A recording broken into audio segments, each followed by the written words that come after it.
I am in South Africa's Kruger National Park. It's one of Africa's top 10 national parks for its size and also for popularity. I'm staying in Satara, which is coming in from the Orpen Gate, and then I drove to here, not very far, on mostly a paved road. And I wanted to show you the realities of staying in the government-run lodges in Kruger National Park. There's another way to do Kruger, and that is to camp. And there's also another way, which I'll tell you about at the end of this video. But this way is staying at one of the government-run lodges, and this one is Satara, as I mentioned. So you come in, there's an outside kitchen. There's a cage around the refrigerator to protect it from the monkeys. Here's the room. It's really basic, very simple, and I would call it maybe a prison cell aesthetic, I would say. You can hear my voice. It's a little scratchy because I literally didn't sleep last night. One reason is we had beautiful rains, which I absolutely love. You can see the puddles outside my window. But I woke up, actually I wasn't asleep. It was raining on my head.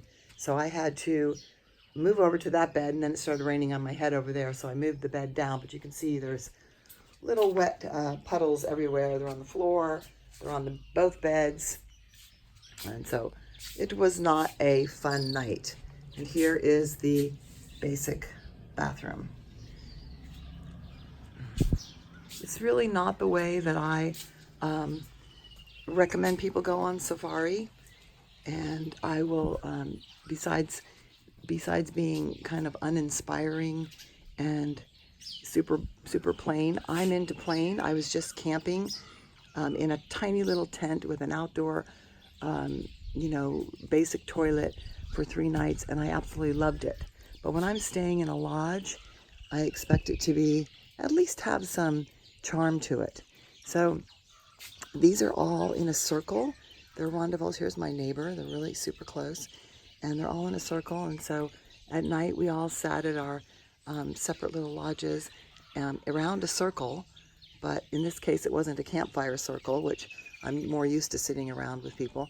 And this one was just sitting around this big open space and actually watched the monkeys go into someone's cooler box and destroy it and bring the plastic wrapped food all over the lawn. And we couldn't stop them because they're super aggressive.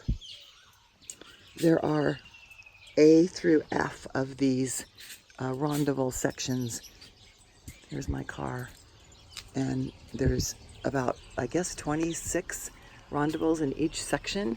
So you can see there's probably, I would say, 300 people minimum staying in this place, because there's some other little houses you can book as well.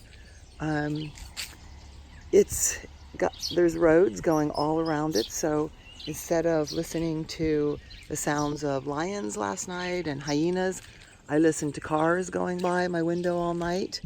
And instead of looking up and seeing stars on my walk back to my room, I was dealing with headlights and everybody's porch lights, so you couldn't really see any stars.